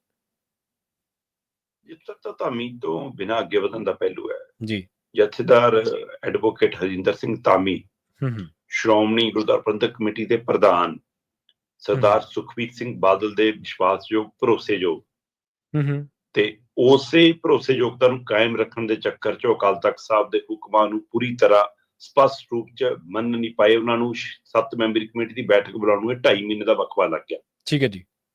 ਇਹ ਸੁਖਬੀਰ ਬਾਦਲ ਦੀ ਨੇੜਤਾ ਦਾ ਹੀ ਅਸਰ ਸੀ ਨਾ। ਪਰ ਜਦੋਂ ਧਾਮੀ ਸਾਹਿਬ ਨੇ ਅਸਤੀਫਾ ਦਿੱਤਾ ਤਾਂ ਅਕਾਲੀ ਦਲ ਦੀ ਲੀਡਰਸ਼ਿਪ ਨੇ ਵਹੀਰਾਂ ਕੱਤ ਕੇ ਉਹਨਾਂ ਦੇ ਘਰ ਦੇ ਬੂਹੇ ਖੜਕਾਏ ਕਿ ਧਾਮੀ ਸਾਹਿਬ ਵਾਪਸ ਆਓ। ਪੂਰੀ ਕੋਸ਼ਿਸ਼ ਕੀਤੀ ਅਕਾਲੀ ਦਲ ਨੇ ਜੀ। ਪਰ ਜਿਸ ਦਿਨ ਮੀਟਿੰਗ ਹੋਈ ਸ਼੍ਰੋਮਣੀ ਗੁਰਦੁਆਰਾ ਪ੍ਰਬੰਧਕ ਕਮੇਟੀ ਦੀ ਧਾਮੀ ਸਾਹਿਬ ਦੀ ਗੈਰ ਹਾਜ਼ਰੀ ਦੇ ਵਿੱਚ ਅੰਤਰਿੰਗ ਕਮੇਟੀ ਦੀ, ਤੇ ਉਹਨਾਂ ਨੇ ਮੀਟਿੰਗ ਕਰਕੇ ਕਿਹਾ ਕਿ ਅਸੀਂ ਇਹ ਅਸਤੀਫਾ ਪ੍ਰਵਾਨ ਨਹੀਂ ਕਰ ਰਹੇ, ਤੇ ਪਰ ਅਸੀਂ ਅਸਤੀਫਾ ਖਾਰਜ ਵੀ ਨਹੀਂ ਕਰ ਰਹੇ, ਅਸੀਂ ਇਹਨੂੰ ਪੈਂਡਿੰਗ ਰੱਖ ਰਹੇ ਹਾਂ ਕਿ ਧਾਮੀ ਸਾਹਿਬ ਵਾਪਸ ਆ ਜਾਣ ਤੇ ਆਪਣਾ ਅਸਤੀਫਾ ਵਾਪਸ ਲੈ ਲੈਣ, ਆ ਕੇ ਕੰਮ ਸੰਭਾਲ। ਉਸ ਦਿਨ ਉਹ ਕਮੇਟੀ ਦੇ ਮੈਂਬਰ ਉੱਠ ਕੇ ਜਥੇਦਾਰ ਗਿਆਨੀ ਰਘਵੀਰ ਸਿੰਘ ਤੱਕ ਗਏ ਤੇ ਉਹਨਾਂ ਦੀ ਮੁਲਾਕਾਤ ਤੋਂ ਬਾਅਦ ਜਥੇਦਾਰ ਸਾਹਿਬ ਨੇ ਆ ਕੇ ਕਿਹਾ ਕਿ ਮੈਨੂੰ ਤਾਂ ਅੱਜ ਸ਼੍ਰੋਮਣੀ ਕਮੇਟੀ ਵਾਲੇ ਸਮਝਾ ਕੇ ਗਏ ਨੇ ਕਿ ਜੀ ਤੁਹਾਡਾ ਦਾਇਰਾ ਤਾਂ ਇਸ ਚੁਗਿਰਦੇ ਦੇ ਅੰਦਰ ਹੀ ਹੈ। ਉਹ ਕਹਿੰਦੇ ਮੈਨੂੰ ਤਾਂ ਅੱਜ ਪਤਾ ਲੱਗਿਆ, ਮੈਂ ਉਹੀ ਸਮਝ ਜਾਂਦਾ ਸੀ ਕਿ ਮੇਰਾ ਹੁਕਮਨਾਮਾ ਤਾਂ ਪੂਰੀ ਸਿੱਖ ਲੋਕਾਈ ਤੱਕ ਜਿੱਥੇ ਵੀ ਕੋਈ ਬੈਠਾ ਉਸ ਤੱਕ ਲਾਗੂ ਹੁੰਦਾ, ਮੈਨੂੰ ਤਾਂ ਅੱਜ ਪਤਾ ਲੱਗਿਆ। ਤੇ ਉਹਦਾ ਮਤਲਬ ਸ਼੍ਰੋਮਣੀ ਕਮੇਟੀ ਵਾਲਿਆਂ ਨੇ ਬਾਹਰ ਆ ਕੇ ਕਿਹਾ ਅਸੀਂ ਜਥੇਦਾਰ ਸਾਹਿਬ ਨੂੰ ਦੱਸ ਕੇ ਆਏ ਹਾਂ ਜੀ, ਕਿਆ ਸਾਡੇ ਅਧਿਕਾਰ ਖੇਤਰ ਨੇ, ਰੱਖਣਾ, ਲਾਉਣਾ, ਨਿਯੁਕਤ ਕਰਨਾ, ਹਟਾਉਣਾ, ਇਹ ਸਾਰਾ ਸਾਡਾ ਅਧਿਕਾਰ ਹੈ। ਤੇ ਇਹ ਤੋਂ ਕੀ ਭਾਵ ਸੀਗਾ ਕਿ ਉਦਣ ਧਾਮੀ ਸਾਹਿਬ ਤੋਂ ਬਿਨਾਂ ਉਹ ਅਹੁਦੇਦਾਰ ਜਥੇਦਾਰਾਂ ਨੂੰ ਦੱਸ ਕੇ ਆਏ ਕਿ ਜਥੇਦਾਰ ਸਾਹਿਬ ਤੁਸੀਂ ਸਾਡੇ ਮੁਲਾਜ਼ਮ ਹੋ, ਸਾਡੀ ਤਨਖਾਹ ਤੇ ਹੋ, ਅਸੀਂ ਚਾਹਾਂਗੇ ਤੁਹਾਨੂੰ ਹਟਾਵਾਂਗੇ, ਅਸੀਂ ਚਾਹਾਂਗੇ ਤੁਹਾਨੂੰ ਰੱਖਾਂਗੇ। ਸੋ ਜਿਹੜਾ ਵਿਵਹਾਰ ਇਹ ਮੈਂਬਰ ਕਰਕੇ ਆਏ, ਇਹ ਵਿਵਹਾਰ ਧਾਮੀ ਸਾਹਿਬ ਨਹੀਂ ਕਰ ਪਾਏ। ਕੀ ਸੁਖਬੀਰ ਬਾਦਲ ਤੇ ਉਹਦੀ ਜੁੰਡਲੀ ਇਹੀ ਚਾਹੁੰਦੀ ਸੀ ਕਿ ਏਦਾਂ ਕਰੋ? ਸਹੀ ਜੀ, ਬਿਲਕੁਲ। ਜੇ ਉਹ ਏਦਾਂ ਨਹੀਂ ਚਾਹੁੰਦੇ ਸੀ ਫਿਰ ਉਹਨਾਂ ਨੇ ਤਾੜਨਾ ਕਿਉਂ ਨਹੀਂ ਕੀਤੀ ਇਹਨਾਂ ਮੈਂਬਰਾਂ ਨੂੰ? ਫਿਰ ਇਹਨਾਂ ਮੈਂਬਰਾਂ ਨੂੰ ਹਦਾਇਤ ਕਿਉਂ ਨਹੀਂ ਕੀਤੀ? ਫਿਰ ਇਹਨਾਂ ਮੈਂਬਰਾਂ ਨੂੰ ਬੁਲਾ ਕੇ ਮੀਟਿੰਗ ਕਿਉਂ ਨਹੀਂ ਕੀਤੀ ਕਿ ਆਹ ਕੀ ਕਰੀ ਜਾਂਦੇ ਹੋ? ਅਸੀਂ ਪਿਛਲੇ ਜਥੇਦਾਰਾਂ ਦੇ ਸਮੇਂ ਜੋ ਗਲਤੀਆਂ ਕੀਤੀਆਂ ਉਹ ਤੁਸੀਂ ਫਿਰ ਸਾਡੇ ਲਈ ਖੜੀਆਂ ਕਰ ਰਹੇ ਹੋ। ਬਿਲਕੁਲ ਬਿਲਕੁਲ। ਜੇ ਤੁਸੀਂ ਉਹਨਾਂ ਨੂੰ ਨਹੀਂ ਰੋਕਿਆ, ਨਹੀਂ ਟੋਕਿਆ ਤਾਂ ਤੁਸੀਂ ਸਹਿਮਤ ਹੋ ਜਾਂ ਫਿਰ ਤੁਸੀਂ ਉਹ ਭੇਜਣ ਵਾਲੇ ਹੋ। ਫਿਰ ਜਦੋਂ ਇਹ ਕੰਮ ਧਾਮੀ ਸਾਹਿਬ ਨਹੀਂ ਕਰ ਪਾਏ, ਇਹਨਾਂ ਨੇ ਕਰਤਾ, ਫਿਰ ਧਾਮੀ ਦੀ ਕੀ ਲੋੜ ਰਹੇਗੀ ਜਿਹਨਾਂ ਨੂੰ ਹੁਣ? ਸਹੀ ਬਿਲਕੁਲ ਜੀ। ਕਹਿਣਗੇ ਇਹ ਸਾਡੇ ਲਈ ਤਾਂ ਐ ਨੰਗੇ ਪੈਰੀ ਸਾਰਾ ਕੁਝ ਕਰਨ ਨੂੰ ਤਿਆਰ ਬੈਠੇ ਨੇ, ਆਪਾਂ ਧਾਮੀ ਸਾਹਿਬ ਨੂੰ ਬੁਲਾ ਕੇ ਕਰਨ। ਮੈਨੂੰ ਲੱਗਦਾ ਹੁਣ ਅਕਾਲੀ ਦਲ ਦੀ ਇੱਛਾ ਵੀ ਨਹੀਂ ਹੈਗੀ ਕਿ ਐਡਵੋਕੇਟ ਹਰਜਿੰਦਰ ਸਿੰਘ ਧਾਮੀ ਪਰਤਾ। ਠੀਕ ਹੈ। ਦੂਸਰੇ ਪਾਸੇ ਜੀ ਜੇ ਧਾਮੀ ਸਾਹਿਬ ਪਰਤਦੇ ਨੇ ਤਾਂ ਉਹ 7 ਮੈਂਬਰੀ ਕਮੇਟੀ ਦੇ ਫਿਰ ਮੁਖੀ ਬਣਦੇ ਨੇ, ਕਿਉਂਕਿ ਕੱਲ ਵੀ ਜਥੇਦਾਰ ਸਾਹਿਬ ਕਹਿ ਕੇ ਆਏ ਨੇ ਕਿ ਭਾਈ ਆ ਕੇ ਉਹ ਵੀ ਸੰਭੋ। ਤੇ ਜੇ 7 ਮੈਂਬਰੀ ਕਮੇਟੀ ਸਾਂਭਦੇ ਨੇ ਫਿਰ ਅਕਾਲੀ ਦਲ ਕੀ ਕਰੂਗਾ ਜੀ? ਫਿਰ ਕਲੇਸ਼ ਤਾਂ ਫਿਰ ਉੱਥੇ ਦਾ ਉੱਥੇ ਰਹਿ ਗਿਆ। ਮੈਨੂੰ ਲੱਗਦਾ ਹੁਣ ਉਹ ਇਸ ਮਸਲੇ ਦੇ ਆਧਾਰ ਤੇ, ਧਾਮੀ ਸਾਹਿਬ ਦੇ ਅਸਤੀਫੇ ਦੇ ਆਧਾਰ ਤੇ ਆਪਣਾ ਇਹ ਮਸਲਾ ਹੱਲ ਕਰਨਾ ਚਾਹੁੰਦੇ ਆ। ਹੋ ਸਕਦਾ ਕਿ ਅੱਜ ਕੱਲ ਦੇ ਵਿੱਚ ਕਾਰਜਕਾਰੀ ਪ੍ਰਧਾਨ ਬਲਵਿੰਦਰ ਸਿੰਘ ਭੁੰਦੜ ਜਥੇਦਾਰ ਸਾਹਿਬ ਨੂੰ ਮਿਲਣ। ਠੀਕ ਹੈ। ਤੇ ਹੋ ਸਕਦਾ ਉਸ ਮੁਲਾਕਾਤ ਤੋਂ ਬਾਅਦ ਹੀ ਪੰਜ ਸਿੰਘ ਸਭਾ ਦੀ ਬੈਠਕ ਹੋਵੇ ਤੇ ਕੋਈ ਸਾਂਝਾ ਨੁਕਤਾ ਕੱਢਣ ਦੀ ਕੋਸ਼ਿਸ਼ ਹੋਵੇ। ਪਰ ਅਜੇ ਵੀ ਕੁਝ ਚਿਰਾਂ ਨੂੰ ਉਮੀਦ ਹੈ ਕਿ ਗਿਆਨੀ ਰਘਵੀਰ ਸਿੰਘ ਸਖਤ ਫੈਸਲਾ ਲੈ ਸਕਦੇ ਨੇ ਤੇ ਆਪਣਾ ਫੈਸਲਾ ਸੁਣਾ ਕੇ ਫਿਰ ਉਹ ਆਪ ਹੀ ਅਸਤੀਫਾ ਦੇ ਕੇ ਲਾਂਭੇ ਹੋ ਸਕਦੇ ਨੇ ਕਿ ਫਿਰ ਉਹ ਮਤਲਬ ਸੰਗਤ ਦੀ ਕਚਹਿਰੀ 'ਚ ਮਾਮਲਾ ਛੱਡ ਦੇਣਗੇ ਕਿ ਭਾਈ ਦੇਖ ਲਓ, ਜੇ ਇਹ ਮੰਨਦੇ ਆ ਤਾਂ ਵੀ ਠੀਕ ਹੈ, ਤੁਸੀਂ ਪਾਸ ਕਰਨਾ ਫੇਲ ਕਰਨਾ ਇਹ ਤੁਸੀਂ ਦੇਖ ਲਓ। ਇਹਨਾਂ ਨੂੰ ਕਿ ਅਸੀਂ ਤਾਂ ਆਪਣੇ ਫੈਸਲੇ ਤੇ ਅੜਿੰਗ ਹੈ। ਹੋ ਸਕਦਾ ਏਦਾਂ ਦਾ ਵੀ ਕੁਝ ਹੋਵੇ। ਠੀਕ ਹੈ। ਜੇ ਉਹ ਸਟੈਂਡ ਲੈ ਲੈਣ, ਨਹੀਂ ਤਾਂ ਫਿਰ ਉਹ ਇਹਨਾਂ ਦੇ ਹਿਸਾਬ ਨਾਲ ਕੁਛ ਰਾਹ ਜਾਂ ਹੋਰ ਕੱਢ ਲੈਣਗੇ। ਮਤਲਬ ਇਹ ਤਰੀਕਾ ਅਪਣਾਉਣ ਦੀ ਵੀ ਚਰਚਾ ਹੈਗੀ ਆ। ਸੋ ਇਹ ਸਾਰੀ ਪ੍ਰਕਿਰਿਆ ਦੇ ਵਿੱਚ 7 ਮੈਂਬਰੀ ਕਮੇਟੀ ਦੀ ਅਣਦੇਖੀ ਦਾ ਪਹਿਲੂ ਇੱਕ ਪਾਸੇ, 5 ਮੈਂਬਰੀ ਕਮੇਟੀ ਨੇ ਜਾ ਕੇ ਜਥੇਦਾਰ ਸਾਹਿਬ ਪਹੁੰਚ ਕੀਤੀ ਇੱਕ ਪਾਸੇ, ਅਕਾਲੀ ਦਲ ਕਹਿੰਦਾ ਜੀ ਅਸੀਂ ਸਮੀਖਿਆ ਬੈਠਕਾਂ ਵੀ ਕਰ ਲਈਆਂ, ਸਾਡੇ ਕੋਲ ਮੈਂਬਰਸ਼ਿਪ ਵੀ ਆ ਗਈ, ਸਾਡਾ ਤਾਂ ਕੰਮ ਨਿਬੜ ਗਿਆ, ਅਸੀਂ ਤਾਂ ਹੁਣ ਡੈਲੀਗੇਟ ਚੁਣਨ ਜਾ ਰਹੇ ਹਾਂ, ਅਸੀਂ ਹੁਣ ਆਉਂਦੇ ਦਿਨਾਂ 'ਚ 2-4 ਦਿਨਾਂ 'ਚ ਜ਼ਿਲ੍ਹਾ ਡੈਲੀਗੇਟ ਚੁਣ ਲੈਣੇ ਨੇ, ਫਿਰ ਸਟੇਟ ਡੈਲੀਗੇਟ ਚੁਣ ਲੈਣੇ ਨੇ ਤੇ ਫਿਰ ਅਸੀਂ ਪ੍ਰਧਾਨ ਚੁਣ ਲੈਣਾ। ਵੈਸੇ ਤਾਂ ਅੱਜ ਤਰੀਕ ਸੀ ਉਹ ਜੀ ਜਿਹੜੀਆਂ ਪੁਰਾਣੀਆਂ ਤਰੀਕਾਂ ਨਾਲ ਨਹੀਂ ਸੀ। 1 ਮਾਰਚ ਨੂੰ ਨਵਾਂ ਪ੍ਰਧਾਨ ਚੁਣਨਾ ਸੀ। 1 ਨੂੰ ਚੁਣੋ, 5 ਨੂੰ ਚੁਣੋ, 10 ਨੂੰ ਚੁਣੋ, ਪ੍ਰਧਾਨ ਵੀ ਸਭ ਨੂੰ ਪਤਾ ਕਿਹੜਾ ਚੁਣਿਆ ਜਾਣਾ ਤੇ ਕਿਵੇਂ ਚੁਣਿਆ ਜਾਣਾ ਇਹ ਵੀ ਸਭ ਨੂੰ ਪਤਾ। ਉਹ ਜਦੋਂ ਆਮ ਆਦਮੀ ਪਾਰਟੀ ਨੇ ਪੰਜਾਬ 'ਚ ਮੁੱਖ ਮੰਤਰੀ ਐਲਾਨਿਆ ਨਾ ਤਾਂ ਜੀ ਆ ਭੇਜੋ ਜੀ ਆਪਣੇ ਮੈਸੇਜ ਜੀ ਕਿ ਕਿਹਨੂੰ ਬਣਾਉਣਾ ਚਾਹੁੰਦੇ ਹੋ। ਸਹੀ ਤੇ ਗੱਲ ਹੈ ਲਓ ਜੀ ਇੰਨੇ ਮੈਸੇਜ ਆ ਗਏ ਜੀ, ਨਾ ਕਿਸੇ ਨੇ ਦੇਖੇ, ਨਾ ਪਾਖੇ, ਨਾ ਜਾਂਚੇ, ਨਾ ਪੜਤਾਲੇ, ਜਿਹਨੂੰ ਬਣਾਉਣਾ ਸੀ ਪਤਾ ਹੀ ਸੀ। ਪਤਾ ਹੀ ਸੀਗਾ ਜੀ। ਸੋ ਉਹੀ ਪ੍ਰਕਿਰਿਆ ਇੱਥੇ ਆ। ਪਤਾ ਹੀ ਹੈ ਕਿ ਸਰਦਾਰ ਸੁਖਬੀਰ ਸਿੰਘ ਬਾਦਲ ਜਾਂ ਉਹਦੇ ਟੱਬਰ ਚੋਂ ਹੀ ਬਣਨਾ ਹੈ ਨਾ, ਪਰ ਇਹ ਹੈ ਕਿ ਪ੍ਰਕਿਰਿਆ ਅਪਣਾਈਆਂ ਨੇ। ਇਹਦੇ ਨਾਲ ਕੀ ਸ਼੍ਰੋਮਣੀ ਅਕਾਲੀ ਦਲ, ਜਿਹੜੇ ਲੋਕ ਇੰਤਜ਼ਾਰ ਕਰ ਰਹੇ ਨੇ ਕਿ ਸ਼੍ਰੋਮਣੀ ਅਕਾਲੀ ਦਲ ਪਰਤੂਗਾ, ਕੀ ਉਹ ਪਰਤੂਗਾ ਜਾਂ ਬਾਦਲ ਦਲ ਪਰਤੂਗਾ? ਚਲੋ ਕੋਈ ਪਰਤੇ ਜੀ। ਅਗਲਿਆਂ ਨੇ ਆਪਣੇ ਪ੍ਰਧਾਨ ਚੁਣਨ ਦਾ ਰਾਹ ਵੀ ਅਗਾਂਹ ਵਧਾ ਲਿਆ ਤੇ ਅਗਲੇ ਕਹਿੰਦੇ ਐਕਤੀ ਅਸੀਂ ਜਿਮਨੀ ਚੋਣ ਵੀ ਲੜਾਂਗੇ। ਪਿਛਲੀਆਂ ਵਿਧਾਨ ਸਭਾ ਚੋਣਾਂ ਲੜੀਆਂ ਤੇ ਸੱਤਾ ਤੋਂ ਬਾਹਰ ਹੋਏ, ਉਹ ਤੋਂ ਬਾਅਦ ਹਾਲ ਹੀ ਵਾਲੀਆਂ ਵਿਧਾਨ ਸਭਾ ਚੋਣਾਂ ਲੜੀਆਂ ਤੇ ਵਿਰੋਧੀ ਧਿਰ ਤੋਂ ਬਾਹਰ ਪਹਿਲਾਂ ਹੀ ਪਿਛਲੀ ਵਾਰ ਵੀ ਹੋ ਗਏ ਸੀਗੇ ਤੇ ਉਸ ਤੋਂ ਬਾਅਦ ਤਾਂ ਇਸ ਵਾਰ ਤਾਂ ਹੋਰ ਥੱਲੇ ਆ ਗਏ। MP ਦੀਆਂ ਚੋਣਾਂ ਪਿਛਲੀਆਂ ਲੜੀਆਂ ਤੇ ਜੀ 2 ਰਹਿ ਗਏ ਘਰ ਦੇ ਹੀ, ਇਸ ਵਾਰ ਲੜੀਆਂ 1 ਰਹਿ ਗਈ ਘਰ ਦੀ ਉਹ, ਤੇ ਉਹ ਤੋਂ ਬਾਅਦ BJP ਤੋਂ ਵੀ ਥੱਲੇ ਆ ਗਏ ਤੇ ਫਿਰ ਜਿਹੜੀਆਂ ਜਿਮਨੀ ਚੋਣਾਂ ਆਈਆਂ ਉਹ ਲੜੀਆਂ ਹੀ ਨਹੀਂ। ਤੇ ਹੁਣ ਦਮ ਦਿਖਾ ਰਿਹਾ ਅਕਾਲੀ ਦਲ ਕਿ ਅਸੀਂ ਲੜਾਂਗੇ। ਤੇ ਲੁਧਿਆਣੇ ਵਾਲੀ ਸੀਟ ਜਿੱਥੋਂ ਆਮ ਆਦਮੀ ਪਾਰਟੀ ਆਪਣੇ ਰਾਜ ਸਭਾ ਮੈਂਬਰ ਨੂੰ ਐਲਾਨ ਚੁੱਕੀ ਆ, ਅਜੇ ਚੋਣ ਦੀ ਤਰੀਕ ਦਾ ਐਲਾਨ ਨਹੀਂ ਆਇਆ, ਉਹਦੇ ਹਵਾਲੇ ਨਾਲ ਸ਼੍ਰੋਮਣੀ ਅਕਾਲੀ ਦਲ ਬਾਦਲ ਧਿਰ ਨੇ ਐਲਾਨ ਕੀਤਾ ਕਿ ਅਸੀਂ ਇਹ ਜਿਮਨੀ ਚੋਣ ਲੜਾਂਗੇ।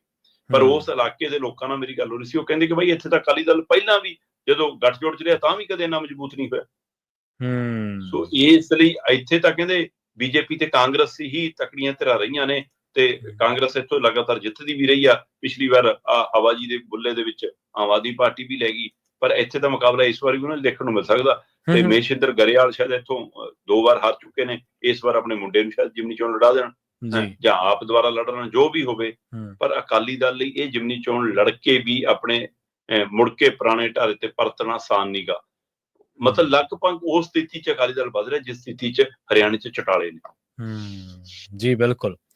ਤੇ ਅਗਲੀ ਗੱਲ ਕਰੀਏ ਫਰਜ਼ੀ ਤਬਾਦਲੇ ਦੀ। ਸ਼ਰਮਾ ਜੀ ਕਹਿੰਦੇ 57 ਕਲਰਕਾਂ ਦਾ ਫਰਜ਼ੀ ਤਬਾਦਲਾ ਹੀ ਕਰਤਾ ਜੀ। ਪੰਜਾਬ ਦੇ ਵਿੱਚ ਜਾਂ ਭਾਰਤ ਦੇ ਵਿੱਚ ਕਈ ਵਾਰ ਖਬਰਾਂ ਪ੍ਰਵੀਨ ਜੀ ਜਿਹੀਆਂ ਆਉਂਦੀਆਂ ਰਹਿੰਦੀਆਂ ਕਿ ਨਕਲੀ ਪੁਲਿਸ ਅਫਸਰ ਫੜ ਲਿਆ, ਨਕਲੀ DTO ਫੜ ਲਿਆ, ਨਕਲੀ ETO ਫੜ ਲਿਆ। ਉਹ ਤਾਂ ਬੰਦਾ ਨਕਲੀ ਬਣ ਕੇ ਜਾਂਦਾ। ਇੱਥੇ ਅਸਲੀ ਬੰਦਿਆਂ ਦੀਆਂ ਕਿਸੇ ਨਕਲੀ ਅਫਸਰ ਨੇ ਬਦਲੀਆਂ ਕਰਤੀਆਂ। ਮੁਲਾਜ਼ਮ ਅਸਲੀ ਨੇ, ਮਤਲਬ 57 ਦੇ ਕਰੀਬ ਕਲਰਕ ਕਮ ਡਾਟਾ ਆਪਰੇਟਰ ਤੇ ਚੌਥਾ ਦਰਜਾ ਸੇਵਾਦਾਰ ਕਰਮਚਾਰੀਆਂ ਦੇ ਤਬਾਦਲੇ WhatsApp ਦੇ ਰਾਹੀਂ ਨਕਲੀ ਆਰਡਰ ਭੇਜ ਕੇ ਕਰਤੇ। ਇਹ ਸਾਰਾ ਘਟਨਾਕ੍ਰਮ ਪੰਜਾਬ ਦੇ ਸਿੱਖਿਆ ਵਿਭਾਗ ਚ ਵਾਪਰਿਆ ਜਨਾਬ। ਠੀਕ ਹੈ ਜੀ। ਸਿੱਖਿਆ ਵਿਭਾਗ ਦੇ 57 ਆਪਰੇਟਰ, ਕਲਰਕ ਤੇ ਸੇਵਾਦਾਰ, ਇਹਨਾਂ ਦੇ ਤਬਾਦਲਿਆਂ ਦੇ ਹੁਕਮ ਚਲੇ ਗਏ ਤੇ ਜ਼ਿਲ੍ਹਾ ਅਫਸਰਾਂ ਨੇ ਦੇ ਧੜਾ ਫਟਾਫਟ ਬਿਨਾਂ ਇਨਕੁਆਇਰੀ ਕੀਤਿਆਂ, ਬਿਨਾਂ ਚੈੱਕ ਕੀਤਿਆਂ ਆਰਡਰਾਂ ਦੀ, ਹੈਨਾ, ਬਿਨਾਂ ਤਸੱਲੀ ਕੀਤਿਆਂ ਕਿ ਆਪਣੇ ਸਾਹਿਬ ਨੂੰ ਖੁਸ਼ ਕਰਨ ਦੇ ਚੱਕਰ ਚ ਕਿ ਦੇਖੋ ਜੀ ਸਭ ਤੋਂ ਪਹਿਲਾਂ ਮੈਂ ਤੁਹਾਡੇ ਹੁਕਮ ਦੀ ਤਾਮੀਲ ਕੀਤੀ ਹੈ, ਫਟਾਫਟ ਕਰਕੇ ਉਹ ਮਾਰੇ। ਤੇ ਜਦੋਂ ਇਹ ਕੁਝ ਹੋਣ ਲੱਗਿਆ ਤੇ ਉੱਪਰ ਤੱਕ ਗੱਲ ਪਹੁੰਚੀ, ਕਿਉਂਕਿ ਕਿਸੇ ਨਾ ਕਿਸੇ ਦੀ ਪਹੁੰਚ ਅਪਰੋਚ ਵੀ ਹੁੰਦੀ ਹੈ, ਕਿਸੇ ਨੇ ਸਿਫਾਰਸ਼ ਨਾਲ ਸਟੇਸ਼ਨ ਲਿਆ ਹੁੰਦਾ ਪੱਕਾ ਹੀ ਉੱਥੇ ਬੈਠਣ ਦਾ, ਜਾਂ ਕਈਆਂ ਦਾ ਉੱਪਰ ਕਨੈਕਸ਼ਨ ਵੀ ਚੱਲਦਾ ਹੁੰਦਾ ਹਿਸਾਬ ਕਿਤਾਬ ਦੇ ਵਾਲਾ। ਤੋ ਇਸ ਲਈ ਫਿਰ ਉਹਨਾਂ ਨੇ ਪਹੁੰਚ ਅਪਰੋਚ ਕੀਤੀ ਕਿ ਸਾਹਿਬ ਆਹ ਕੀ, ਮੈਂ ਤਾਂ ਸਾਰਾ ਕੁਝ ਤੁਹਾਡੇ ਹਿਸਾਬ ਨਾਲ ਠੀਕ ਕਰਕੇ ਜਾਣਾ ਹਰ ਮਹੀਨੇ, ਹੈ ਨਾ, ਮੱਥਾ ਵੀ ਟੇਕ ਕੇ ਜਾਣਾ, ਆ ਵੀ ਕਰਕੇ ਜਾਣਾ, ਕਿ ਮੈਨੂੰ ਕਾਹਨੂੰ ਬਦਲਤਾ ਜੀ। ਉਹ ਕਹਿੰਦੇ ਯਾਰ ਮੈਂ ਤਾਂ ਕਿਸੇ ਨੂੰ ਬਦਲਿਆ ਹੀ ਨਹੀਂ। ਤੇ ਜਦੋਂ ਫਿਰ ਇਹ ਤਾਰਾਂ ਜੁੜੀਆਂ ਤੇ ਪਤਾ ਲੱਗਿਆ ਕਿ ਬਈ ਫਰਜ਼ੀ ਆਰਡਰ ਆ ਗਏ। ਹੁਣ ਸਿੱਖਿਆ ਵਿਭਾਗ ਦੇ ਅਫਸਰ ਅਧਿਕਾਰੀ ਸੁਨੇਹੇ ਲਾਉਂਦੇ ਫਿਰ ਰਹੇ ਨੇ ਜ਼ਿਲ੍ਹਾ ਅਫਸਰਾਂ ਨੂੰ ਕਿ ਬਈ ਅੱਗੇ ਨੂੰ ਕੋਈ ਵੀ ਆਰਡਰ ਜੇ ਆਵੇ ਤਾਂ ਉਹ ਜਿਹੜੀ ਮਾਨਤਾ ਪ੍ਰਾਪਤ ਅਧਿਕਾਰਤ ਸਾਡੀ ਈਮੇਲ ਹੈ ਉਹ ਤੋਂ ਹੀ ਆਊਗਾ, ਉਹ ਤੋਂ ਬਿਨਾਂ ਨਹੀਂ ਮਿਲਣਾ। ਠੀਕ ਹੈ ਨਾ, ਪਤਾ ਨਹੀਂ ਕੱਲ ਨੂੰ ਅਗਲੇ ਮਿਲਦੀ ਜੁਲਦੀ ਇੱਥੇ ਨਮਕ ਵਾਲੇ, ਪਾਣੀ ਵਾਲੇ, ਹੈਨਾ, ਹੋਰ ਕਿੰਨੇ ਬ੍ਰਾਂਡ ਨੇ ਜਿਹੜੇ ਬਿਲਕੁਲ ਮਿਲਦੇ ਜੁਲਦੇ, ਇੱਕ ਅੱਖਰ ਦੇ ਫਰਕ ਨਾਲ ਪਤਾ ਹੀ ਲੱਗਦਾ ਆਈ ਪਹਿਲਾਂ ਪਈ ਹੈ ਕਿ ਈ ਪਹਿਲਾਂ ਪਈ ਹੈ, ਉਹ ਵਿਕੀ ਜਾਂਦਾ। ਸੋ ਉਸੇ ਤਰ੍ਹਾਂ ਇੱਥੇ ਵੈਬਸਾਈਟਾਂ ਨਕਲੀ ਬਣ ਜਾਂਦੀਆਂ, ਹੋ ਸਕਦਾ ਕਦੇ ਈਮੇਲ ਬਣ ਜਾਵੇ। ਪਰ ਇਹ ਪ੍ਰਕਿਰਿਆ ਇਸ ਟੈਕਨੋਲੋਜੀ ਦੇ ਯੁੱਗ 'ਚ ਜਦੋਂ ਅਸੀਂ ਕਹਿੰਦੇ ਹਾਂ ਸਹਾਈ, ਅੱਜ ਕੱਲ੍ਹ ਕਹਿੰਦੇ ਜੀ ਸਾਰਾ ਕੁਝ WhatsApp ਤੇ ਆ ਜਾਂਦਾ ਤੇ ਉਹਦੇ ਨਾਲ ਸਾਨੂੰ ਆਸਾਨ ਲੱਗਦਾ ਕਿ ਲੈ ਕੰਮ ਐ ਹੋ ਗਿਆ, ਤੇ ਉੱਥੇ ਅਸੀਂ ਚਿੱਠੀ ਪੱਤਰ ਦਾ ਹਵਾਲਾ ਵੀ, ਮੋਹਰ ਦਾ ਹਵਾਲਾ ਵੀ, ਦਸਤਖਤ ਦਾ ਹਵਾਲਾ ਵੀ, ਜਾਂ ਜਿਹੜਾ ਰਜਿਸਟ੍ਰੇਸ਼ਨ ਨੰਬਰ ਲੱਗਿਆ ਹੁੰਦਾ ਉਹਦਾ ਹਵਾਲਾ ਵੀ, ਅਸੀਂ ਕਿਤੇ ਜਾਂਚ ਹੀ ਨਹੀਂ ਕਰਦੇ ਕੁਛ। ਹੁਣ ਸੋ ਸਾਨੂੰ ਤਾਂ ਬਸ WhatsApp ਤੇ ਦਿਖਿਆ ਕਿ ਗਰੁੱਪ 'ਚ ਆ ਗਈ ਜੀ, ਕਰ ਦਿਓ, ਤੇ ਆਹ ਹੋ ਗਿਆ, ਇਹ ਭੋਗ ਗਿਆ ਪੰਜਾਬ। ਸੋ ਇਸ ਲਈ ਇਹ ਘਟਨਾ ਦੀ ਖੂਬ ਚਰਚਾ ਹੈ ਜੀ, ਤੇ ਮਜ਼ਾਕ ਵੀ ਬਣ ਰਿਹਾ ਕਾਫੀ ਹੱਦ। ਜੀ ਬਿਲਕੁਲ। ਅਗਲੀ ਗੱਲ ਕਰੀਏ ਸ਼ਰਮਾ ਜੀ ਟੋਲ ਦੀ। ਲੋਕ ਟੋਲ ਤੋਂ ਤੇ ਟੋਲ ਦਰਾਂ ਤੋਂ ਖਾਸੇ ਔਖੇ ਨੇ ਕਿਉਂਕਿ ਲੋਕਾਂ ਦੀ ਜੇਬ ਕੱਟੀ ਜਾਂਦੀ ਹੈ। ਬੰਦਾ ਕਈ ਵਾਰੀ ਲੋਕ ਕਹਿੰਦੇ ਨੇ ਕਿ ਕਾਰ 'ਚ ਤੇਲ ਉਨੇ ਪੈਸਿਆਂ ਦਾ ਨਹੀਂ ਪੈਂਦਾ ਜਿੰਨੇ ਪੈਸਿਆਂ ਦਾ ਟੋਲ ਕੱਟਿਆ ਜਾਂਦਾ। ਪਰ ਹੁਣ ਕਹਿੰਦੇ ਕਿ ਜੇਕਰ ਸੜਕ ਖਰਾਬ ਆ ਤਾਂ ਟੋਲ ਨਹੀਂ ਵਸੂਲਿਆ ਜਾਊਗਾ। ਇਹ ਗੱਲ ਰਾਸ਼ਟਰੀ ਰਾਜਮਾਰਗਾਂ ਤੇ ਲਾਗੂ ਹੋਣੀ ਹੈ ਜਾਂ ਸਟੇਟ ਹਾਈਵੇਜ਼ ਤੇ, ਜਾਂ ਕਿੱਥੇ ਲਾਗੂ ਹੋਊਗੀ? ਫਿਲਹਾਲ ਤਾਂ ਇਹ ਇੱਕ ਮਾਰਗ ਦੇ ਹਵਾਲੇ ਨਾਲ ਖਬਰ ਹੈ ਜੀ। ਠੀਕ ਹੈ ਜੀ। ਅਸਲ 'ਚ ਕੀ ਹੈ ਕਿ ਅੱਜ ਕੱਲ ਭਾਰਤਮਾਲਾ ਪ੍ਰੋਜੈਕਟ ਉਹ ਖੂਬ ਚੱਲ ਰਿਹਾ ਸਾਡੇ ਇੱਥੇ ਜੀ। ਸੜਕ ਅਜੇ ਬਣੀ ਨਹੀਂ ਹੁੰਦੀ, ਟੋਲ ਵਾਲੇ ਪਹਿਲਾਂ ਆਪਣੇ ਖੰਭੇ ਕੱਢ ਕੇ ਪਰਚੀਆਂ ਸ਼ੁਰੂ ਕਰ ਲੈਂਦੇ ਆ। ਤੇ ਇਹ ਸਾਰੀ ਪ੍ਰਕਿਰਿਆ ਦੇ ਵਿੱਚ ਜੰਮੂ ਕਸ਼ਮੀਰ ਤੇ ਲਦਾਖ ਹਾਈ ਕੋਰਟ ਦੇ ਵਿੱਚ ਪਟੀਸ਼ਨ ਆਈ। ਠੀਕ ਹੈ ਜੀ। ਇਹ ਪਟੀਸ਼ਨ ਆਈ ਹੈ ਜਨਾਬ ਪੰਜਾਬ ਤੋਂ ਜਿਹੜਾ ਜੰਮੂ ਰਾਸ਼ਟਰੀ ਰਾਜਮਾਰਗ ਹੈ 44 ਜੀ, ਉਹਦੇ ਸੰਬੰਧ ਦੇ ਵਿੱਚ ਪਠਾਨਕੋਟ ਉਦੈਪੁਰ ਹਿੱਸੇ ਨੂੰ ਜੋੜਨ ਵਾਲਾ ਜਿਹੜਾ ਇਹ ਰਾਸ਼ਟਰੀ ਰਾਜਮਾਰਗ ਹੈ ਉਹਦੇ ਹਵਾਲੇ ਨਾਲ ਇੱਕ ਪਟੀਸ਼ਨ ਆਈ। ਪਟੀਸ਼ਨ ਕਰਤਾ ਨੇ ਕਿਹਾ ਵੀ ਕਿ ਸੜਕ ਮੁਕੰਮਲ ਨਹੀਂ ਹੈ, ਅਜੇ 25-30% ਸੜਕ ਬਣੀ ਆ, 70% ਤੋਂ ਵੱਧ ਕੰਮ ਰਹਿੰਦਾ ਹੈ। ਠੀਕ ਹੈ।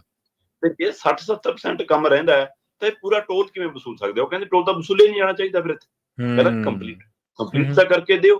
ਤੇ ਜਦੋਂ ਇਹ ਮਾਮਲਾ ਪੜਚੋਲ ਚ ਆਇਆ ਤਾਂ ਬਿਲਕੁਲ ਇਹ ਪਾਇਆ ਗਿਆ ਕਿ ਸੜਕ ਖਰਾਬ ਹੈ ਜੀ, ਸੜਕ ਅਧੂਰੀ ਹੈ, ਸੜਕ 'ਚ ਕਈ ਥਾਂ ਤੇ ਕੱਚਿਆਂ ਪਾਸਿਆਂ ਨੂੰ ਰਾਹਾਂ ਨੂੰ ਮੋੜ ਕੇ ਬਣਾਇਆ ਗਿਆ ਰਸਤਾ ਤਾਂ ਅੱਗੇ ਜਾ ਕੇ ਜੋੜਿਆ ਜਾਂਦਾ। ਸੋ ਇਸ ਸਥਿਤੀ ਦੇ ਵਿੱਚ ਜਦੋਂ ਲੋਕ ਔਖੇ ਭਾਰੇ ਹੋ ਕੇ ਆ ਰਹੇ ਨੇ ਤੇ ਜਿੱਥੇ ਟੋਲ ਹੁੰਦਾ ਉਹ ਤੋਂ ਅੱਧਾ ਕਿਲੋਮੀਟਰ ਅਗਾਂਹ ਪਿਛਾਂ ਐਂ ਲਾਈਟਾਂ ਲਾ ਕੇ ਐਂ ਸੜਕਾਂ ਚੌੜੀਆਂ ਕਰਕੇ ਐਂ ਨਜ਼ਾਰਾ ਦਿਖਾਇਆ ਹੁੰਦਾ ਐ ਕਿ ਜਿਵੇਂ ਬਰਾਤ ਦਾ ਸਵਾਗਤ ਕਰਨਾ ਹੋਵੇ।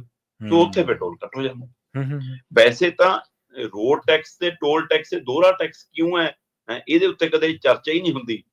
ਪਰ ਆਹ ਪ੍ਰਕਿਰਿਆ ਜਦੋਂ ਪਟੀਸ਼ਨ ਆਈ ਤੇ ਪਟੀਸ਼ਨ ਕਰਤਾ ਦੇ ਹਵਾਲੇ ਨਾਲ ਜਦੋਂ ਨੋਟ ਕੀਤਾ ਗਿਆ ਤਾਂ ਮਾਣਯੋਗ ਜੰਮੂ ਕਸ਼ਮੀਰ ਤੇ ਲਦਾਖ ਹਾਈ ਕੋਰਟ ਨੇ ਫਿਰ ਹੁਕਮ ਦਿੱਤੇ ਜੀ ਕਿ ਭਾਈ ਇੱਕ ਤਾਂ ਤੁਸੀਂ ਅਧੂਰੀਆਂ ਸੜਕਾਂ ਤੇ ਟੋਲ ਏਦਾਂ ਨਹੀਂ ਵਸੂਲ ਸਕਦੇ, ਜਿੱਥੇ ਕੰਮ ਚੱਲ ਰਿਹਾ ਤੇ ਤੁਸੀਂ ਕੁਝ % ਸੜਕ ਬਣਾਈ ਹੈ, ਜਦੋਂ ਤੱਕ ਕੰਪਲੀਟ ਨਹੀਂ ਹੁੰਦੀ ਤਦ ਤੱਕ ਤੁਸੀਂ 20% ਤੋਂ ਵੱਧ ਟੋਲ ਨਹੀਂ ਵਸੂਲੋਗੇ।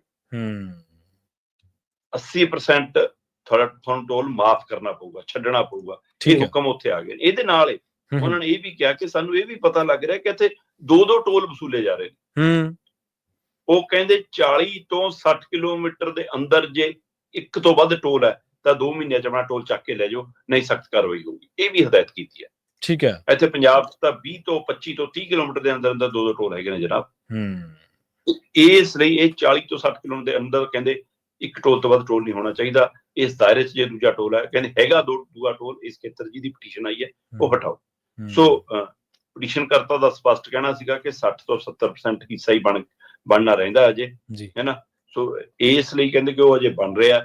30% ਹਿੱਸੇ ਦੇ ਹਵਾਲੇ ਨਾਲ 100% ਵਸੂਲੀ ਹੋ ਰਹੀ ਹੈ। ਤਾਂ ਹੁਣ ਅਦਾਲਤ ਨੇ ਹਦਾਇਤ ਕਰਦਿਆਂ ਕਿਹਾ ਕਿ ਟੋਲ ਦਾ ਮਤਲਬ ਹੈ ਸਹੀ ਰੱਖ ਰਖਾਅ ਵਾਲੀ ਸੜਕ, ਤੇ ਜੇ ਸੜਕੇ ਸਹੀ ਨਹੀਂ ਹੈ ਫਿਰ ਟੋਲ ਕਾਹਦਾ। ਇਸ ਲਈ ਕਹਿੰਦੇ 20% ਤੋਂ ਵੱਧ ਵਸੂਲੀ ਨਹੀਂ। ਪਰ ਇਹ ਕੱਲਾ ਇਸ ਖੇਤਰ ਦੀ ਬਜਾਏ ਜੇ ਪੂਰੇ ਭਾਰਤ 'ਚ ਲਾਗੂ ਹੋਵੇ ਤਾਂ ਸਹੀ ਹੈ। ਜੀ ਬਿਲਕੁਲ। ਦੇਖੋ ਜੇਬ ਵੀ ਕੱਟ ਲੈਣੀ ਸ਼ਰਮਾ ਜੀ ਉਨੀ ਕੁ, ਤੇ ਉਹਦੇ ਬਦਲੇ ਜਿਵੇਂ ਤੁਸੀਂ ਕਿਹਾ ਵੀ ਦੀਵਾਲੀ ਤਾਂ ਪਹਿਲਾਂ ਅੱਧਾ ਕਿਲੋਮੀਟਰ ਪਹਿਲਾਂ ਬਣਾਈ ਹੁੰਦੀ ਆ, ਬਾਅਦ ਦੇ ਵਿੱਚ ਲੰਘ ਕੇ ਪਤਾ ਲੱਗਦਾ ਵੀ ਕੀ ਮਸਲਾ ਹੋ ਗਿਆ ਸਾਡੇ ਨਾਲ, ਤਾਂ ਇਹ ਤਾਂ ਜੇਬ ਕੱਟੀ ਗਈ ਜਾਂ ਠੱਗੀ ਵੱਜ ਗਈ। ਪਰ ਖੈਰ ਦਰਾਂ ਨੂੰ ਲੈ ਕੇ ਵੀ ਕਈ ਵਾਰੀ ਲੋਕ ਕੰਟਰਾਡਿਕਟ ਸਵਾਲ ਕਰਦੇ ਨੇ ਵੀ ਇੰਨੀ ਦਰ ਕਿੱਥੋਂ ਹੋਣੀ ਚਾਹੀਦੀ ਹੈ। ਕਈ ਥਾਵਾਂ ਤੇ ਤਾਂ ਪੰਜਾਬ ਦੇ ਵਿੱਚ ਕਈ ਥਾਵਾਂ ਤੇ ਜੇ ਇੱਕ ਵਾਰੀ ਲੰਘਣਾ ਕਹਿੰਦੇ 100 ਟੋਲ ਹੈ ਇੱਕ ਕਾਰ ਦੇ ਵਿੱਚ ਕਿੰਨਾ? ਨਹੀਂ ਪ੍ਰਵੀਨ ਜੀ, ਜਿਹੜਾ ਲੁਧਿਆਣੇ ਤੋਂ ਗਾਂ ਜਲੰਧਰ ਤੇ ਲੁਧਿਆਣੇ ਦੇ ਵਿਚਾਲੇ ਟੋਲ ਹੈ ਨਾ, ਉਹ ਸਭ ਤੋਂ ਮਹਿੰਗਾ ਟੋਲ ਹੈ। ਸ਼ਾਇਦ 250 ਦੇ ਗੇੜ ਦੇ ਵਿੱਚ ਸ਼ਾਇਦ ਉੱਤੇ ਪੈਸੇ ਲੱਗਦੇ, ਸ਼ਾਇਦ ਇਹ ਤੋਂ ਵੱਧ ਲੱਗਦੇ ਹੋਣ। ਜੀ ਦੇਖੋ ਤੁਸੀਂ ਕੀ ਆਮ ਬੰਦਾ ਕੀ ਸਫ਼ਰ ਕਰ ਲੂਗਾ ਸ਼ਰਮਾ ਜੀ, ਜਦੋਂ ਤੁਹਾਡੇ ਪੈਟਰੋਲ ਡੀਜ਼ਲ ਦਾ ਰੇਟ 100 ਦੇ ਕਰੀਬ ਹੈ ਤੇ ਟੋਲ ਤੁਹਾਡੇ ਇੰਨੇ ਮਹਿੰਗੇ ਨੇ, ਤੇ ਆਮ ਬੰਦਾ ਕੀ ਸਫ਼ਰ ਕਰੂਗਾ ਲਗਜ਼ਰੀ ਕਾਰ ਦੇ ਵਿੱਚ। ਲਗਜ਼ਰੀ ਤਾਂ ਚਲੋ ਬਾਅਦ ਦੀ ਗੱਲ ਹੈ। ਸ਼ਰਮਾ ਜੀ ਨਾਲ ਖਾਸ ਖਬਰਾਂ ਤੇ ਖਾਸ ਜਾਣਕਾਰੀਆਂ ਦੇ ਲਈ ਤੁਹਾਡਾ ਬਹੁਤ ਬਹੁਤ ਧੰਨਵਾਦ ਜੀ। ਬਹੁਤ ਸ਼ੁਕਰੀਆ ਜੀ। ਪ੍ਰੋਗਰਾਮ ਖਬਰ ਤੇ ਨਜ਼ਰ ਨੂੰ ਆਪਾਂ ਇੱਥੇ ਸਮਾਪਤ ਕਰਾਂਗੇ। ਤੁਹਾਡਾ ਸਾਰਿਆਂ ਦਾ ਵੀ ਬਹੁਤ ਧੰਨਵਾਦ। ਸਤਿ ਸ਼੍ਰੀ ਅਕਾਲ। ਜੁੜੇ ਰਹੋ ਪੰਜਾਬੀ ਰੇਡੀਓ USA ਦੇ ਨਾਲ।